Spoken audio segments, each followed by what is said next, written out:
আসসালামু আলাইকুম ভিউয়ার্স, কি অবস্থা, কেমন আছেন সবাই? আশা করি অনেক অনেক ভালো আছেন।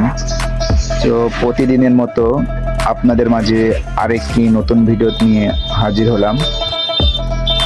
আজকে আপনাদের মাঝে যে বিষয়টি শেয়ার করতে চলেছি, একটি মোবাইলের চার্জিং পিন আমরা বোর্ডে থেকে খুলে ফেলতেছি। বর্তমানে এটা হচ্ছে নষ্ট একটা পিন।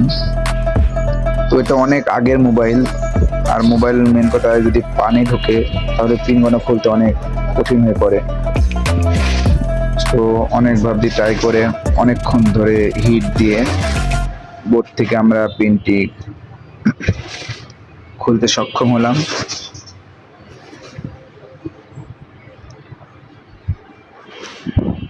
দেখতে পাচ্ছেন এখন বর্তমানে হিট দিতেছি আমি। মানে পানি ঢুকলে পিনগুলো এতই কঠিন ব্যাপারে খোলা, তার